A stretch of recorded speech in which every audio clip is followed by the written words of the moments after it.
ನಮಸ್ಕಾರ. ದಿನದ ಎಲ್ಲ ಪ್ರಮುಖ ಸುದ್ದಿಗಳನ್ನ ಹೊತ್ತು ತರುವಂತ ನಾರಂಜ express.com ಗೆ ಸ್ವಾಗತ. ನಾನು ನಿಮ್ಮ MP ಮುದಾಳೆ.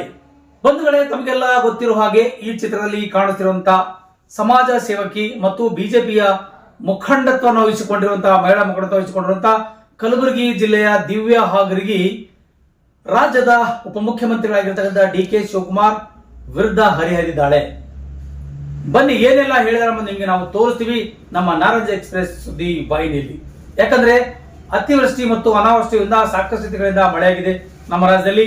ಆದರೆ ರೈತರ ಕಡೆ ಗಮನ ಹರಿಸ್ತಿಲ್ಲ DK ಶಿವಕುಮಾರ್ ಆಗಲಿ ಅಥವಾ ಕಾಂಗ್ರೆಸ್ನ ಸಚಿವ ಸಂಪುಟ ಆಗಲಿ ಎನ್ನುವ ಭರದಲ್ಲಿ DK ಶಿವಕುಮಾರ್ ಮತ್ತು ರಾಜ್ಯದ ಮುಖ್ಯಮಂತ್ರಿಗಳಾಗಿರ್ತಾರೆ ಸಿದ್ದರಾಮಯ್ಯ ವಿರುದ್ಧ ಇಲ್ಲಿ ಒಂದಿಷ್ಟು ದಿವ್ಯಾ ಹಾಗರಗಿ ಮಾತನಾಡಿದ್ದಾರೆ.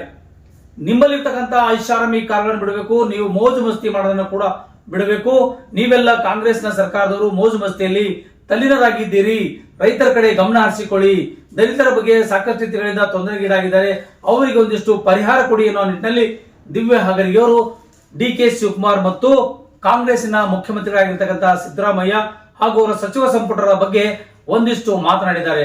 ಅದರ ಸಂಪೂರ್ಣ ಡೀಟೇಲ್ಸ್ ನಿಮಗೆ ತೋರಿಸ್ತೀವಿ, ನೋಡ್ಕೊಂಡು ಹೋಗೋಣ ನಾರಂಜ ಎಕ್ಸ್ಪ್ರೆಸ್ ನ ಇವತ್ತಿನ ಸುದ್ದಿಯಲ್ಲಿ. ನಮಸ್ಕಾರ. ನಾನು ಈ ವಿಡಿಯೋ ಮುಖಾಂತರ ಒಂದು ವಿಷಯನ ಹೇಳಕ್ಕೆ ಇಷ್ಟಪಡ್ತೀನಿ. 2 ದಿನಗಳ ಹಿಂದೆ ಸಾಮಾಜಿಕ ಜಾಲತಾಣ ಹಾಗೂ ಮಾಧ್ಯಮದ ಮುಖಾಂತರ ಮಾನ್ಯ DCM ನಮ್ಮ DK ಶಿವಕುಮಾರ್ ಸಾಹೇಬ್ರದ್ದು ಒಂದು ಸ್ಟೇಟ್ಮೆಂಟನ್ನು ನೋಡ್ತೇನೆ.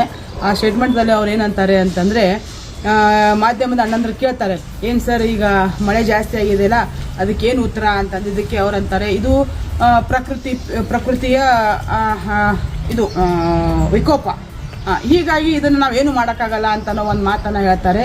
ನಾನು ಮಾನ್ಯ DK ಶಿವಕುಮಾರ್ ಸಾಹೇಬ್ರಿಗೆ ಒಂದು ಮಾತನ್ನು ಹೇಳೋಕ್ಕೆ ಇಷ್ಟಪಡ್ತೀನಿ. ಸರ್ಕಾರ ಅಂತಂದರೆ ಏನು? ಪ್ರಕೃತಿ ವಿಕೋಪಗಳಿಗೆ ಆದಂಥ ಸಂದರ್ಭದಲ್ಲಿ ಸರ್ಕಾರದವರು ಯಾವ ಥರ ಅದನ್ನು ತಿಳಿಗೊಳಿಸ್ಬೇಕು, ಯಾವ ಥರ ಅದನ್ನು ನಾವು ಒಳ್ಳೆ ಕೆಲಸ ಮಾಡಬೇಕು ಅಂತ ಅನ್ನೋದನ್ನೇ ಸರ್ಕಾರ. ಇದು ವಿಕೋಪ ಜಾಸ್ತಿನೂ ಆಗುತ್ತೆ, ಕಮ್ಮಿನೂ ಆಗುತ್ತೆ. ಆ ಸಂದರ್ಭದಲ್ಲಿ ತಾವು ಏನು ಕೆಲಸ ಮಾಡಬೇಕಂತ ಅನ್ನೋದನ್ನು ವಿಚಾರವನ್ನು ಹೇಳೋದಕ್ಕೆ ಹೊರತು ಈ ಥರದ ಉಡಾಫೆಯ ಮಾತನ್ನು ತಾವು ಏನು ಮಾಡ್ತಾ ಇರ್ತದೆ, ಅದು ವಿಶೇಷವಾಗಿ ರೈತರ ವಿಷಯಕ್ಕೆ ಸಂಬಂಧಪಟ್ಟಂಗೆ ತಾವು ಈ ಮಾತನ್ನು ತಾವೇನು ಮಾತಾಡ್ತೀರ, ಈ ವಿಷಯಕ್ಕೆ ನಾವು ಯಾವತ್ತೂ ಒಪ್ಪೋದಿಲ್ಲ, ಇದನ್ನು ನಾವು ಖಂಡಿಸ್ತೇವೆ.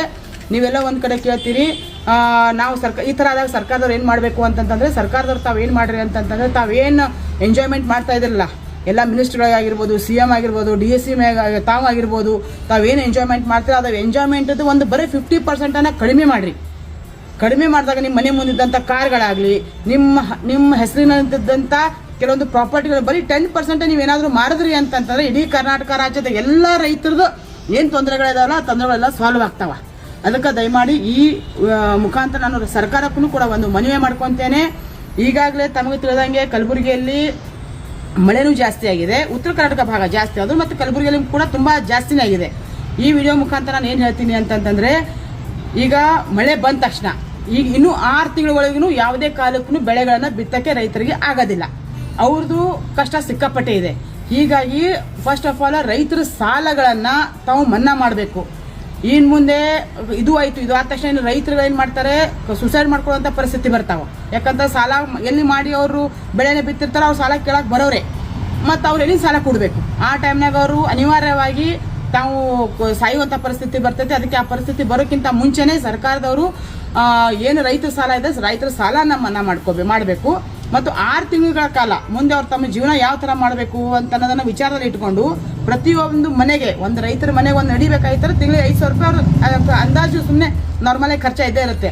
6 ತಿಂಗಳು ಅಂತ ಹೇಳಿದ್ರಂದ್ರೆ 5 30,000 ಪ್ರತಿಯೊಂದು ರೈತರ ಕುಟುಂಬಕ್ಕೆ ತಾವು ಸರ್ಕಾರದಿಂದ ಹಾಕಬೇಕು ಅಂತ ಒಂದು ಮನವಿ ಹಾಗೂ ಆಗ್ರಹನ ಕೂಡ ನಾನು ಮಾಡ್ಕೊತೇನೆ. ಈಗ ತಾವು ದಯಮಾಡಿ ಒಂದು ಒಳ್ಳೆ ಹುದ್ದೆಯಲ್ಲಿ ಇದ್ದಿದ್ರ ಕಾರಣ ಈ ಥರದ ಸ್ಟೇಟ್ಮೆಂಟ್ಗಳನ್ನ ಬಿಟ್ಟು ನೀವು ಕಲಬುರಗಿಗೆ ಬಂದು ಇಲ್ಲಿ ರೈತರ ಪರಿಸ್ಥಿತಿಗಳನ್ನ ನೋಡ್ರಿ.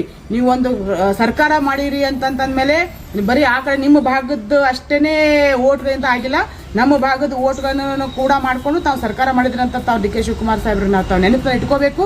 ಈ ಥರ ತಾವು ಮಾತಾಡಿದ್ರಿ, ಏನು ಮಾತಾಡಿದ್ರೆ ಅದಕ್ಕೆ ನಾವು ವಿರೋಧನ ಮಾಡ್ತೇವೆ.